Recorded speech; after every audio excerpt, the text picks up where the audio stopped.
Welcome to 6 TV. నా పేరు Shalini. Bulletin update చూద్దాం. తెలంగాణలో హైడ్రా అధికారులు ఉక్కుపాదం మోపుతున్నారు. అక్కినేని నాగార్జునకు సంబంధించిన ఎన్ కన్వెన్షన్ హైదరాబాద్ హైడ్రా బృందం కూల్చివేస్తున్నారు. మాదాపూర్లోని ఎన్ కన్వెన్షన్ కు తెల్లవారుజామునే జంబో మెషిన్లతో కూల్చేసేందుకు హైడ్రా సిబ్బంది స్పాట్ కు చేరుకున్నారు. పోలీసులు బందోబస్తు మధ్యలో హైడ్రా కూల్చివేతలు చేపట్టారు. తిమ్మిడికుంటకు సంబంధించిన బఫర్లో ఎన్ కన్వెన్షన్ కట్టారని అనేక ఫిర్యాదులు రావడంతో హైడ్రా అధికారులు కూల్చేస్తున్నారు. ఎన్ కన్వెన్షన్ మొత్తం 10 ఎకరాలు ఉండగా అందులో 1.12 ఎకరాలు FTL2 ఎకరాలు బఫర్ జోన్ కిందకు వస్తుంది.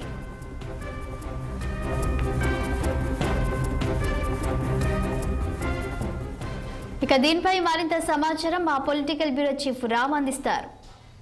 రామ్ చెప్పండి. హీరో నాగార్జున ఎన్ కన్వెన్షన్ ఇప్పటికే హైడ్రా అధికారులు కూల్చివేసినట్లుగా వార్తలు వస్తున్నాయి. దీనికి సంబంధించిన తాజా అప్డేట్స్ ఏంటి?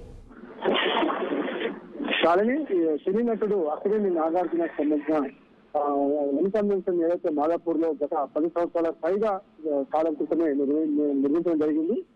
ఈ ఎన్ కన్వెన్షన్ ఇవాళ హైడ్రా అధికారులు ఈరోజు కూడా కూల్చివేతలు మొదలుపెట్టి దాదాపుగా పూర్తి స్థాయిలో నేలమట్టం చేసినట్టు కూడా తెలుస్తాం.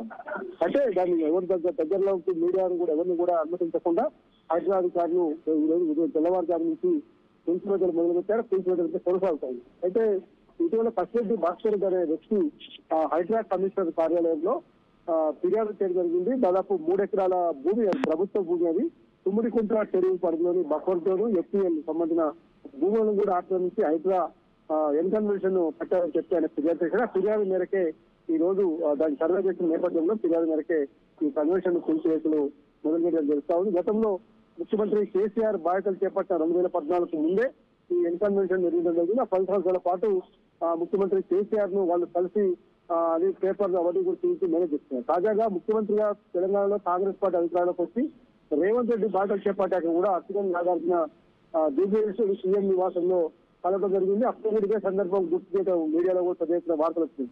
ఏదేమైనా ఈ రోజు హైడ్రా అక్రమ భవనాలపైన, అక్రమ నిర్మాణాలపైన ఉక్కుపాదం అవుతుందని చెప్పి అనుకోవాలి. ఇప్పటి వరకు వాళ్ళు గుర్తించిన ఫిర్యాదులు వచ్చిన భవనాల నిర్మాణం విషయంలో, కూలగొట్టడం విషయంలో, కూల్చివేతల విషయంలో మాత్రం ఎలాంటి రాజీ పడకుండా పనులు కొనసాగిస్తున్నారు. చాలు. Okay, thank you Ram.